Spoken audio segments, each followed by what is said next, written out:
श्रद्धालु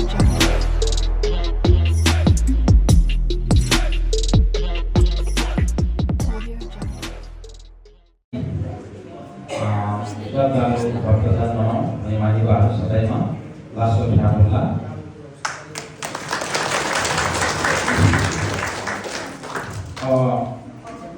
धार्मिक कुरा धेरै सुन्नुभन्दा थोरै जति सुनेको छ त्यसलाई पालन गर्न सक्यो भने धेरै राम्रो छ। त्यसलाई हामीलाई गुरुले दिनुभएको आज मात्रै नभएर बारम्बार धेरै ठाउँहरूमा दिनुभएको कुराहरूले याद राख्नु धेरै जरुरी छ। धेरै सुन्ने एउटा पनि पालन गरेन भने त्यो सुनेर मात्रै फाइदा छैन।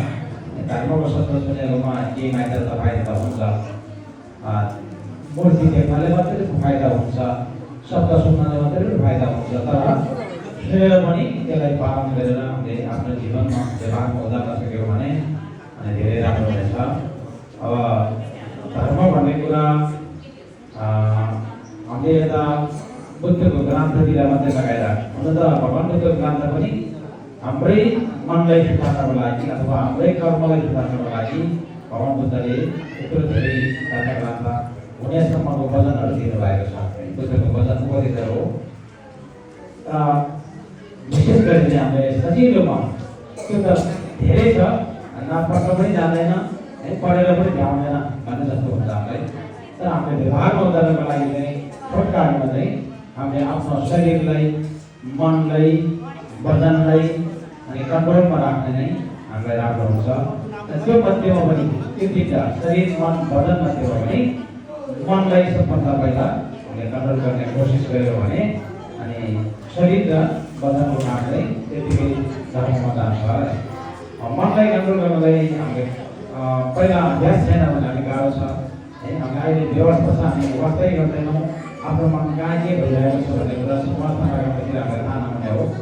तर हामीले याद गर्दै गएर सेसन भन्छ, त्यसमा हामीले जानिराख्ने आफ्नो मनमा के बुझेर के भइरहेको छ, म के गर्दैछ भन्ने कुरा अब जानिराख्ने बानी गऱ्यो भने म हिँड्दाखेरि पनि हिँड्दैछु, बोल्दाखेरि पनि बोल्दैछु भन्ने कुराको एउटा चेतना युक्त भएर आफूले जे गर्दैछ त्यसमा चेतनायुक्त भएर हामीले मनलाई याद राख्ने गऱ्यो भने राम्रो गऱ्यो भने राम्रो गऱ्यो, नराम्रो गऱ्यो भने नराम्रो गऱ्यो भनेर चेतनशील हुँदै गयो भने हामीलाई गुरुहरूबाट जुन पाएको गर्नु हुँदैन भन्ने कामहरू चाहिँ एकै दिनमा छोड्न नसक्यो भने क्रमशः छोड्दै जाने बानी सिक्नुपर्छ।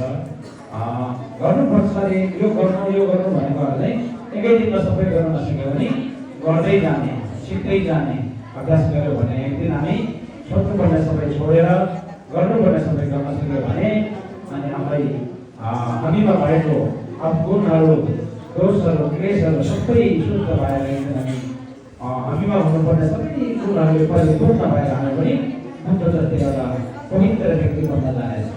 त्यसरी एकैचोटि त्याग्ने र एकैचोटि दिने जस्तो हुन नसक्यो भने क्रमशः सिक्दै जाँदाखेरि त्यस्तो हुने अवस्था हुन्छ। त्यही अवस्थालाई सम्पूर्ण किसिमको दोषहरूले शुद्ध भएर सम्पूर्ण किसिमको ज्ञानले युक्त भएको अवस्थालाई मुक्त भनिन्छ। एक दिन हामी पनि त्यही अवस्थामा पुग्न सक्नेछ। र त्यसैले हामीले अहिलेदेखि नै धेरै नसक्यो भने एउटा मात्रै भयो भने पहिला छोड्न सिक्नुपर्छ।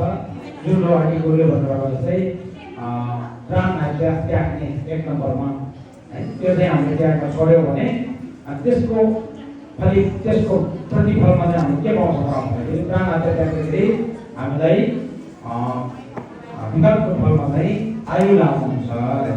अरूको प्राण नलिँदाखेरि आफ्नो प्राण बढ्छ, आयु लामो हुन्छ। आफूको प्राण लिँदाखेरि त्यो कति दिन बाँच्छ थियो, कति वर्ष बाँच्छ थियो, त्यसको वर्ष जुन कति बाँकी थियो त्यो आयुको दिन चाहिँ हामीलाई लाग्छ। त्यसैले आयु लामो हुने एउटा र अरू चाहिँ जस्तै अरूलाई काममा गर्दाखेरि उसले दुख्छ है, उसले दुःख बेच्न गर्छ, त्यही दुःख जस्तै हामीलाई पनि दुःख बिमार भयो भने कर्म बनाउँछ अरे। त्यसबाट जोगिनुको लागि हामीले एकदम स्वस्थ जीवन अनि बलियो जीवन अनि हृष्टपुष्ट भएको जीवन र आयु लामो भएर जिउन चाहन्छ भने प्राण हत्या त्याग्नुहोस् भन्नुभएको छ। त्यसैले हामीले एक नम्बरमा त्यो सिकेर अरू पनि अब विशेष हामीले पञ्चशील सबैले जान्नुभएको छ। पञ्चशीलले मात्र पालन गर्नुभयो भने त्यो व्यक्ति कसैले पनि रोक्न नसक्ने गरी मुक्ति हुन्छ अरे। किनभने कारण र प्रत्याशाको कुरा भयो भने हामी सबै मिलेर त्यो मान्छे मुक्ति नहोस् भनेर प्रार्थना गरेर मुक्ति हुन्छ। तर पञ्चशील इत्यादिशीलहरूले पालन गरेन भने भगवानको चाहिँ साक्षात् साथमै रहेछ भने त्यो मुक्ति सम्भव हुँदैन।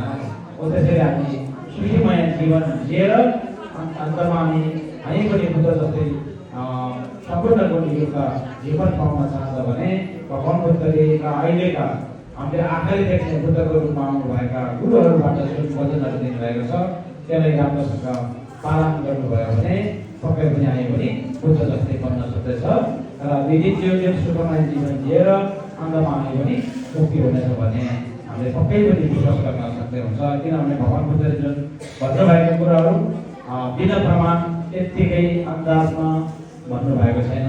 उहाँले भोग्नु भएर देख्नु भएर जान्नु भएर साक्षात्कार गर्नु भएर भन्नुभएको विषय भएको हुनाले यो कुनै हालतमा झुटो हुँदैन। त्यसैले हामीले यथाशक्दो उत्तर त्योभन्दा अगाडि बढ्दै जाने अनि प्रयास गरेर यथाशक्दो आफ्नो धार्मिक जीवन यापन गर्नुहोस् भनेर म अनुरोध गर्दै मेरो छोटो 2 सप्ताहको मन्तव्यमा यही अन्त गर्न चाहन्छु। धन्यवाद।